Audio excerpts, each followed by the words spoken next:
श्रीमन्महादिगणपतये नमः। श्री सरस्वत्यै नमः। श्री गुरुभ्यो नमः। वक्रतुंड महाकाय सूर्यकोटि समप्रभ निर्विघ्नं कुरु मे देव सर्वकार्येषु सर्वदा। या कुंदेन्दु तुषारहार धवला या शुभ्रवस्त्रान्विता या वीणावर दंड मंडितकरा या श्वेत पद्मासना या ब्रह्माच्युत शंकर प्रभुदिवीर्देवै सदा वंदिता। सा मां पातु सरस्वती भगवती निःशेष जाड्यापहा। मूकं करोति वाचालं पंगुं लंघयते गिरिं यत्कृपातमहं वन्दे परमानन्दमाधवं। गोपाल कृष्ण भगवान की जय। माऊली ज्ञानेश्वर महाराज की जय। जय जय रघुवीर समर्थ। समर्थ सद्गुरु श्री गजानन महाराज की जय। समर्थ सद्गुरु श्री रामदास स्वामी महाराज की जय। भारत माता की जय। तर अर्जुना, मी खरोखर काळ आहे हे स्पष्ट जाण। सर्व लोकांचा संहार करण्याकरता मी वाढत आहे। ही जिकडे तिकडे सर्वत्र माझी उग्र मुखे पसरली असून या सर्व विश्वाला आता मी गिळून टाकीन। तेव्हा अर्जुन म्हणतो, अरे रे, अगोदर विश्वरूपाच्या मुखात होत असलेल्या सर्व लोकांच्या संहाराच्या संकटाला पाहून मी त्रस्त झालो होतो, म्हणून भगवंताची प्रार्थना केली। तो अधिकच निष्ठुरपणाने प्रकट झाला। तसेच जीवाची आशा नाहीशी करणाऱ्या निष्ठुर बोलण्याने अर्जुन अत्यंत कष्टी होईल, म्हणून भगवान लगेच म्हणाले, अर्जुना, पण त्यात दुसरे एक आहे। तुम्ही पांडव मात्र आता होणाऱ्या या संहारूपी बाधेच्या बाहेर आहात। हे ऐकताच अर्जुनाने जात असलेले प्राण सावरले। अर्जुन मरणाच्या महामारीत सापडला होता, पण भगवंताच्या आश्वासनाने पुन्हा देहावर आला आणि मग भगवंताच्या बोलण्याकडे चित्त देऊ लागला। देव असे म्हणू लागले की, अर्जुना, तुम्ही आहे माझे आहात हे लक्षात असू दे। बाकीच्या सर्वांना ग्रासण्याकरता आम्ही प्रवृत्त झालो आहे। प्रलय कालच्या प्रचंड अग्नीमध्ये ज्याप्रमाणे लोण्याचा गोळा घालावा त्याप्रमाणे हे संपूर्ण जग माझ्या तोंडात जात आहे। हे जे तू पाहिलेस त्यात तर यत्किंचितही अन्यथा होणार नाही। दोन्हीकडील सैन्य व्यर्थच आपल्या पराक्रमाची फुशारकी मारित आहेत।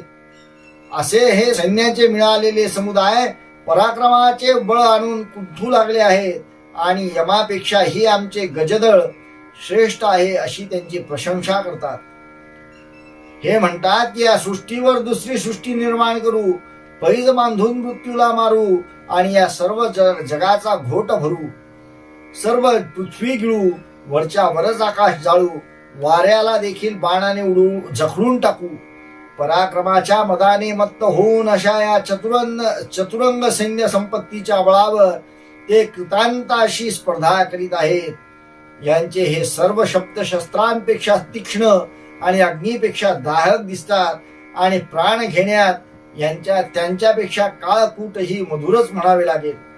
परंतु अर्जुना, हे सर्व योद्धे गंधर्व नगरीचे देखावे किंवा पोकळीचे भेंडोळे अथवा चित्रातील पुतळे आहेत पहा। अरे, ही सर्व सैन्य म्हणजे मृगजळाचा पूर होय। ही सैन्य नसून कापडाचा साप आहे किंवा कातड्यात भुसा भरून तयार केलेल्या व शृंगारलेल्या ह्या बाहुल्या मांडल्या आहेत। बाकी हालचाल करविणारे जे बळ मी पहिलेच गिळून टाकले आहे।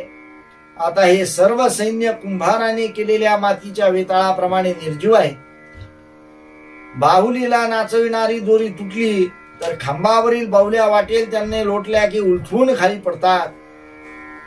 तस्मात् त्वमुत्तिष्ठ यशो लभस्व जित्वा शत्रून् भुक्ष्वं राज्यं समृद्धं मय्येवैते निहता पूर्वमेव निमित्तं मात्रं भव सव्यसाचिन्। म्हणून तू उठ, शस्त्र घे, यश संपादन कर, शत्रूंना जिंकून या संपन्न राज्याचा उपभोग घे। यांना मी पूर्वीच मारले आहे। अर्जुना, तू आता निमित्त मात्र हो। तसा सैन्याचा यया बघा, मोडता वेळू नलगे पैगा, म्हणून उठी उठी वेगा शहाणा होई। तुवा गोग्रहणाचे नि अवसरे, घातले मोहनास्त्रे कसरे, मग विराटाचे निवहा भेडे उत्तरे, आसडूनी नागविले।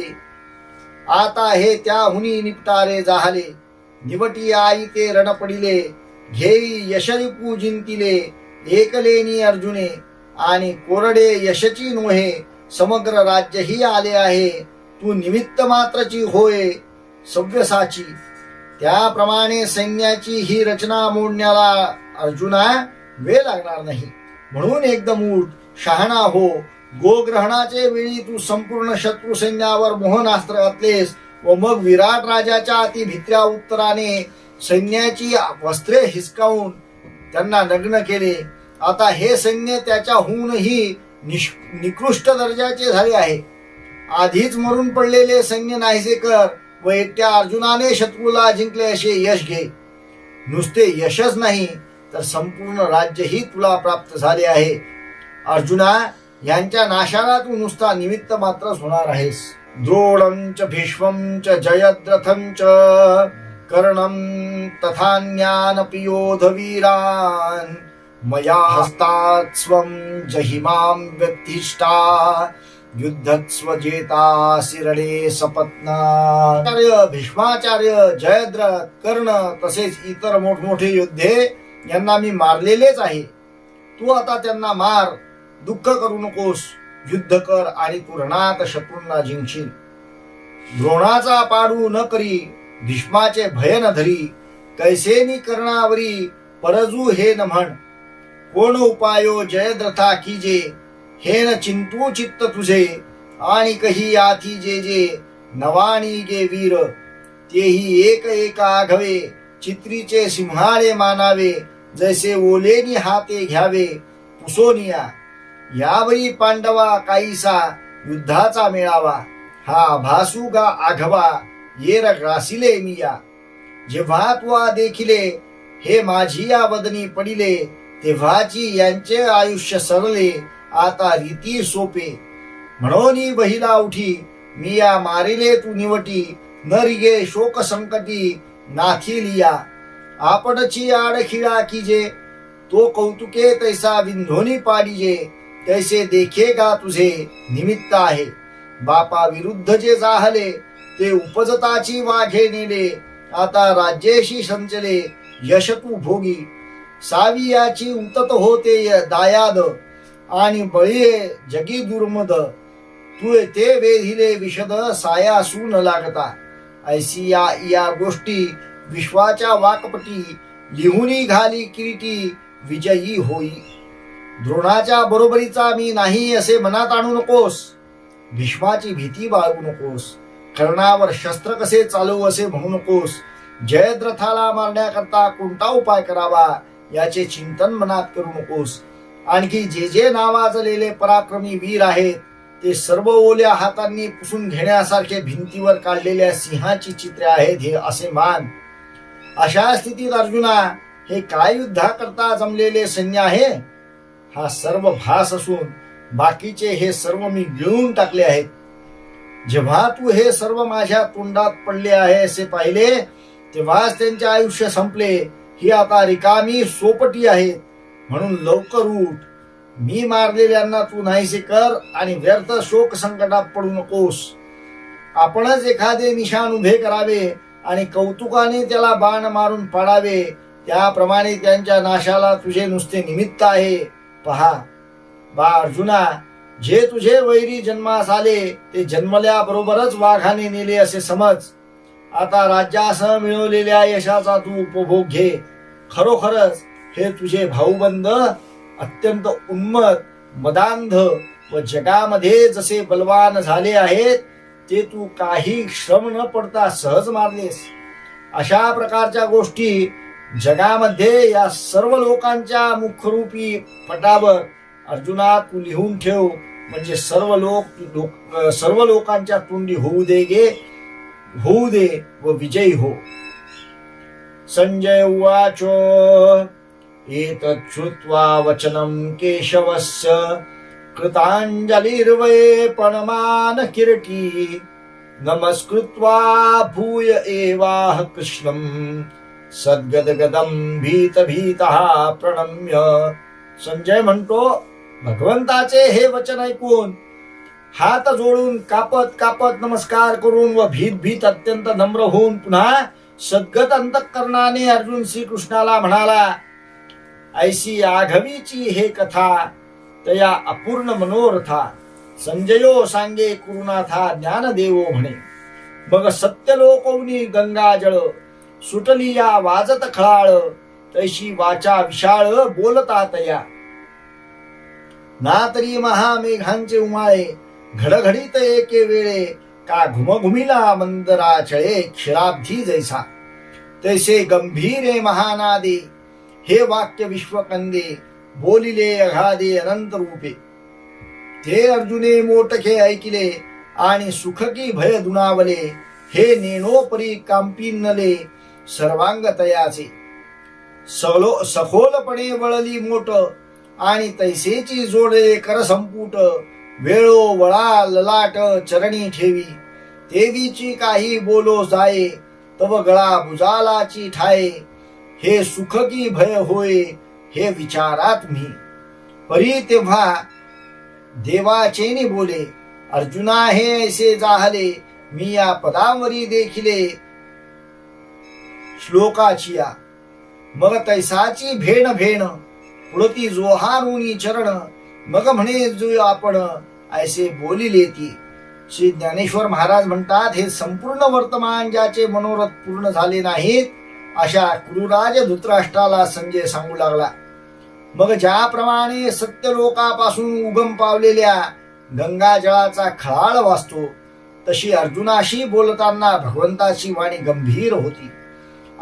किंवा आकाशात महामेघांचे उमाळे उठले असता एकदम घडघडचा आवाज होतो.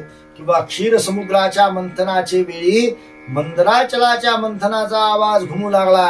त्याप्रमाणे विश्वरूप धारण करणाऱ्या व विश्वांचे कारण असणाऱ्या अगाध भगवंताने गंभीर व थोर नाद करणाऱ्या वाणीने हे वाक्य उच्चारिले. ते वाक्य अर्जुनाने केवळ ऐकले मात्र आणि त्याच्या मनात सुख झाले की भीती दुप्पट वाढली हे आम्ही जाणत नाही. पण त्याचे सर्वांग मात्र कापू लागले. त्याचा शब्द खोल जाऊन मुरुकुंडी वळली व तशा स्थितीतच त्याने हात जोडले व वारंवार चरणावर मस्तक ठेवू लागला. त्याचप्रमाणे काही बोलण्याचा प्रयत्न करू लागला. त्याचा कंठ भरून येई. हे सुखाचे लक्षण आहे की भीतीचे लक्षण होय याचा तुम्हीच विचार करा. पण तेव्हा देवाच्या बोलण्याने अर्जुनाची अशी स्थिती झाली की ती श्लोकातील पदावरून मी जाणली आहे. मग तसाच भीत भीत पुन्हा भगवंताच्या चरणांना नमस्कार करून अर्जुन म्हणतो अहो जी भगवंता आपण असे बोलता. अर्जुन उवाच स्थाने ऋषिकेश तव प्रकीर्त्या जगत् प्रभुष्यत्यनुरज्यते च रक्षांसि भीतानि दिशो द्रवन्ति सर्वे नमस्यन्ति च सिद्ध संघाः. अर्जुन म्हणतो हे ऋषिकेशा सर्व जगत तुझी कीर्ती श्रवण करून व गाऊन आनंदित होते व तुझे प्रेम करते ते योग्यच आहे. तसेच राक्षस हे तुझ्या भीतीने दशदिशेला पळतात हे त्यांना योग्यच आहे आणि सिद्धांचे समुदाय तुला नमस्कार करतात हे त्यांना उचितच आहे. ना तरी अर्जुना मी काळू आणि ग्रासीजे तो माझा खेळू हा बोलू तुझा कीर आढळू मानू आम्ही. परी तू आजी काळे आजी स्थितीची या वेळे ग्रासीजे हे न मिळे विचारासी. कैसेनी अंगीचे तारुण्य काढावे कैसे नभते वार्धक्य आणावे म्हणोनी करू म्हणसी ते नव्हे बहुत करुणी. हा जी चोपाहारी न भरता कोणीही वेळेसी अनंता काय माध्यानी सविता मावळ तू आहे. पही तुझा खंडिता काळा तिन्ही आहाती जी वेळा तया तिन्ही परी सबळा आपुला लिया समयी. जे वेळो हा लागे उत्पत्ती ते वेळी स्थिती प्रलयो हारपती आणि स्थिती काळी न मिरविती उत्पत्ती प्रलयो. पाठी प्रलयाची वेळे उत्पत्ती स्थिती मावळे हे कायसे नाही न ढळे अनादी ऐसे. म्हणून आजी तरी भरे भोगे स्थिती वर्जीजत आहे जगे येत ग्रसिसी तू हे न लगे माझा जीवी. तव संकेते देव बोले अगा या दोन्ही संन्यासीची मरण पुरले तेच प्रत्यक्ष तुझ दाविले येर यथा काळे जाण. नाहीतरी अर्जुना मी काळ आहे आणि सर्व सृष्टीचा संहार करणे हा माझा खेळ आहे असे हे भगवंता तू बोललास ते निश्चयाने आम्ही खरे मानतो. पण देवा तू काळ असलास तरी आज जगताचे पालन करण्याचा समय असताना काळरूपीत्वा सर्व जगताचा संहार करावा हे विचार करून पाहता विसंगत दिसते. तारुण्यपणात अंगाचे तारुण्य काढून नसलेले वार्धक्य कसे आणता येईल. म्हणून तू जो संहार करू म्हणतोस तो बहुत करून होऊ नये. अहोजी देवा दिवसाचे 4 प्रहर न संपताच कोणतेही वेळी माध्यान्ह काळी सूर्य कधी मावळतो काय. तू जरी अखंड काळ स्वरूप असलास तरी तुला 3 वेळा आहेत. त्या तिन्ही आपापल्या काळी बलवान असतात. जेव्हा विश्वाची उत्पत्ती होऊ लागते तेव्हा स्थिती व प्रलय राहत नाही आणि स्थिती काळी उत्पत्ती प्रलय दिसत नाही. नंतर प्रलयाचे वेळी उत्पत्ती स्थिती नसतात आणि प्रवाह अनादी असून तो कधीही बदलत नाही. म्हणून आज हे सर्व भोगाने संपन्न असलेले जग स्थिती अवस्थेत आहे. अशा स्थितीत या जगाला तू ग्रासतोस हे म्हणणे माझ्या मनाला पटत नाही. तेव्हा भगवान म्हणाले, बा अर्जुना संकेत दृष्टीने पाहता या दोन्ही सैन्याचा माझा पालन काल संपला आहे हे तुला मी प्रत्यक्षच दाखवले. बाकी प्रत्यक्ष संहार कालानुसारच होणार हे जाण.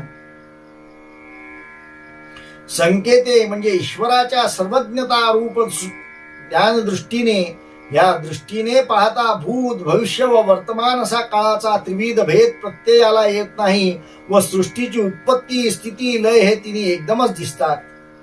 हा संकेतू जेव्हा अनंता वेळू लागला बोलता तेव्हा अर्जुने लोकू मागुता देखिला यथास्थिती. हा संकेत सांगता असताना जो थोडा वेळ लागला तितक्या वेळात पूर्वी लोक जशा स्थितीत होते तशा स्थितीतच अर्जुनाचे सर्व लोक पाहिले. अर्जुनाने सर्व लोक पाहिले. मग म्हणत असे, देवा तू सूत्री विश्वला घवा जगा आला मा आघवा पूर्वस्थिती पुढती परी पडली या दुःख सागरी. तू काढीसी या का जया परी ते कीर्ती तुझी हरी आठवीत असे. कीर्ती आठविता वेळोवेळा भोगीत असे महासुखाचा सोहळा. तेथ हर्षामृत कल्लोळा वरी लोळता हो. तेव्हा मग अर्जुन म्हणू लागला, देवा विश्वरूपी माया खेळाचा तू सूत्रधार आहेस. पुन्हा हे जग पूर्वस्थितीत आले ना. परंतु दुःख सागरात पडलेल्या आपल्या भक्तांना तू बाहेर काढतोस. अशी जी तुझी कीर्ती आहे त्या कीर्तीची माझ्या अंतःकरणात आठवण होत आहे. ती कीर्ती पुन्हा पुन्हा आठवताना मी चित्तात अत्यंत सुखाचा सोहळाही भोगत आहे आणि तेथे त्या सुखातील हर्षरूपी अमृताच्या लाटांवर मी लोळत आहे. भगवंतांची भक्तवत्सलता वारंवार आठवून भक्तांना अत्यंत प्रेम व सुख प्राप्त होते.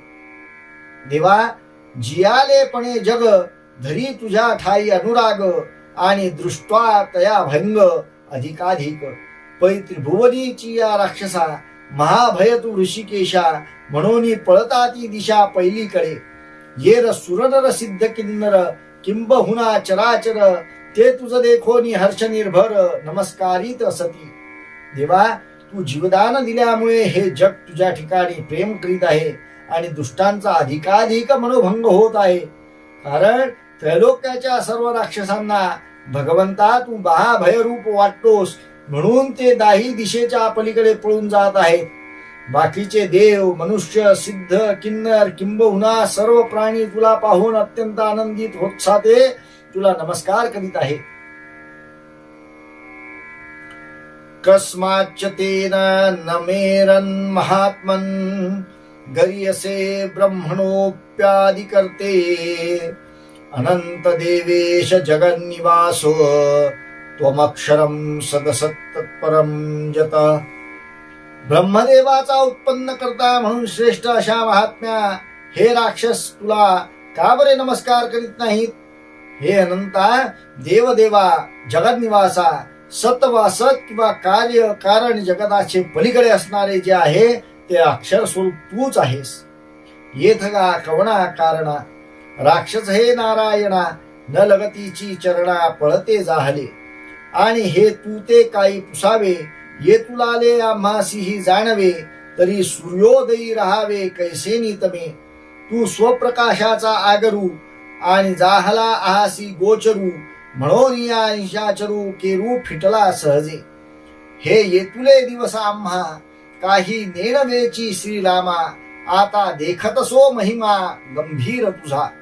जेथोनी नाना सृष्टीची आवळी, पसरती भूतग्रामाची वेली, तया महद ब्रह्मा ते व्याली दैविकी इच्छा. देवो निस्सीम तत्व सदोदितू, देवो निस्सीम गुण अनंतू, देवो निस्सीम साम्य सततू नरेंद्र देवांचा. जी तू त्रिजगती ये ओलावा, अक्षर तू सदाशिवा, तूची संता संत देवा, तयाही अतीत ते तू. हे नारायणा, येथे हे राक्षस कोणत्या कारणाने तुझ्या चरणाला नमस्कार न करताच पळून जात आहेत, आणि हे तुला कशाला विचारायला पाहिजे. एवढे आम्हालाही कळते की सूर्योदय झाल्यावर अंधाराने कसे राहावयाचे. देवा, तूच स्वयंप्रकाशाचे अमर्याद कोठार आहेस, आणि तोच तू आम्हाला प्रत्यक्ष दृष्टीस पडला आहेस. म्हणून संपूर्ण राक्षस रूपी केर सहजच नाहीसा झाला. इतके दिवस हे भगवंता आम्ही हे काहीच जाणत नव्हतो. आता तुझा अगाध महिमा आम्हाला कळून आला आहे. जेथून अनंत सृष्टीच्या रांगा व चतुर्विध प्राणांच्या वेली पसरतात, त्या अव्यक्त मायेला तुझ देवाच्या इच्छेने जन्म दिला. सदा सर्वदा असणारी अमर्याद सत्ता देवा तूच आहेस. अनंत व अमर्याद गुणस्वरूप तूच आहेस. नित्य व अमर्याद अशी समब्रह्मस्थिती तूच आहेस. तू देवांचाही देव आहेस. तू त्रैलोक्याचा जिव्हाळा असून हे सदाशिवा तू अविनाशी आहेस. कार्यकारण रूप जगत तूच झाला असून त्या वेगळे जे आहे तेही तूच आहेस. त्वमादिदेवः पुरुषः पुराणस्वस्य विश्वस्य परम निधानम, वेत्तासि वेद्यं च परम च धाम, त्वया ततं विश्वमनंत रूप. आदिदेव पुराण पुरुष तूच आहेस. तूच्या जगाला अंतिम आश्रय आहेस. जाणणारा तूच असून जाणले जाणारेही तूच आहेस. अत्यंत श्रेष्ठ गती तूच असून हे विश्वरूपा तूच या जगाला व्यापिले आहेस. तू प्रकृती पुरुषाची आदी, जी महत्त्वा तूची अवधी, स्वये तू अनादी पुरातन. तू सकळ विश्व जीवन, जीवासी तूची निधान, भूत भविष्याचे ज्ञान तुझ्याची हाती. जी श्रुतीची आलोचना, स्वरूप सुख तूची अभिन्ना, त्रिभुवनाची आयतना आयतन तू. देवा, तू या प्रकृती पुरुषाचाही आदी म्हणजे कारण आहेस. जी भगवंता महत्त्वाचे शेवटी तूच आहेस. स्वतः तू अनादी पुरातन आहेस. तू सर्व विश्वाचे जीवन असून सर्व जीवाचे अधिष्ठान तूच आहेस, आणि भूत भविष्य ज्ञान तुझ्या स्वाधीन आहे. तू वेदाचे डोळे आहेस. आत्मस्वरूपाशी तू अभिन्न आहेस, आणि म्हणून आत्मस्वरूपाचे सुखही तूच आहेस. तूच संपूर्ण त्रिभुवनाला आधार असणाऱ्या विश्वरूपालाही आधार आहेस. त्रिभुवनाची आयतना आयतन तू. आयतन म्हणजे आधार. या शब्दाला माया असा अर्थ करून माया ही त्रिभुवनाला आधार आहे असे कोणी म्हणतात. पण त्रिगुणात्मक माया व तिचे कार्य त्रिभुवन हे दोन्ही भ्रमरूपच आहेत, आणि भ्रमच भ्रमाला आधार होऊ शकत नाही. भ्रमाला आधार सत्य वस्तू असली पाहिजे असे वेदांतात मानले असल्यामुळे येथे त्रिगुणात्मक माया ही त्रिभुवनाला आधार आहे असे म्हणता येत नाही. कोणी म्हणतील की ज्ञानदृष्टीने पाहता दोरी ही वस्तू भ्रमजन्यच आहे, तरी पण तिच्यावर सर्प वस्तूचा भ्रम होतोच की नाही. या शंकेला उत्तर असे आहे की दोरीवर सर्पाचा भ्रम होतो असे अज्ञानी मूर्ख जरी म्हणत असले तरी वेदांत शास्त्राचे तसे म्हणणे नाही. चैतन्य हे सत्य असून सर्व वस्तूंचे ठिकाणी व्यापक असल्यामुळे ते दोरीतही आहे, आणि दोरीला आधार असणाऱ्या या चैतन्यावरच सर्पाचा भ्रम होतो, दोरीवर होत नाही असे वेदांत शास्त्रातून सांगितले आहे. भगवंतांनी जेव्हा अर्जुनाला विश्वरूप दाखवले तेव्हा अर्जुनाला भगवंताच्या श्रीकृष्ण स्वरूपाचे ठिकाणी विश्वरूप या विश्वरूपाचे ठिकाणी त्रिभुवन आहे असे जे स्पष्ट दिसत होते त्याचाच उल्लेख करून देवा तू विश्वरूपाने भगवंताला आधार असून श्रीकृष्ण स्वरूपाने विश्वरूपालाही आधार आहेस अशी अर्जुनाने भगवान श्रीकृष्णाची स्तुती केली आहे. म्हणून या ओळीतील त्रिभुवनाची आयतना या तिसऱ्या चरणातील आयतन या शब्दाचा विश्वरूप व आयतन तू या चौथ्या चरणातील आयतन या शब्दाचा श्रीकृष्ण स्वरूप असा अर्थ केला पाहिजे. म्हणून जी परम तू ते म्हणीजे महाधाम कल्पांती महद्ब्रह्म तुझ माझी रिगे किंबहुना तू देवे विश्व विस्तारिले आहे आघवे तरी अनंत रूपा वानावे कवणे तू ते. म्हणून भगवंता तुला सर्वश्रेष्ठ म्हणतात व सर्वांचे अंतिम वसती स्थान तुलाच म्हणतात. कल्पाचे शेवटी ही माया तुझ्या ठिकाणीच लीन होते. किंबहुना तूच संपूर्ण जगत स्वरूपाने प्रकट झाला आहेस तेव्हा हे विश्वरूपा तुझे वर्णन करण्यास कोण समर्थ आहे. वायुर्यमोऽग्निर्वरुणः शशाङ्कः प्रजापतिस्त्वं प्रपीतामहश्च नमो नमस्तेस्तु सहस्रकृत्स्त्वं पुनश्च भूयोऽपि नमो नमस्ते. नमः पुरस्तादथ पृष्ठतस्ते नमोस्तु ते सर्वत एव सर्व अनंत वीर्यामित विक्रमस्त्वं सर्वं समाप्नोषि ततोऽसि सर्वः. वायू यम अग्नी वरुण चंद्र ब्रह्मदेव व ब्रह्मदेवाचा पिता तूच आहेस. तुला सहस्त्रशः प्रणाम असोत. पुन्हा वारंवार तुला नमस्कार करतो. पूर्व दिशेस तुला नमस्कार असो पश्चिम दिशेस तुला नमस्कार असो. हे सर्व रूपा अनंत सामर्थ्य असलेल्या व अनंत पराक्रम करणाऱ्या संपूर्ण जगत तू एका आत्म्यानेच व्यापतोस. म्हणून तू सर्व रूप आहेस. अशा तुला सर्वत्र सर्व ठिकाणी नमस्कार असो. गोपाल कृष्ण भगवान की जय. माऊली ज्ञानेश्वर महाराज की जय. जय जय रघुवीर समर्थ.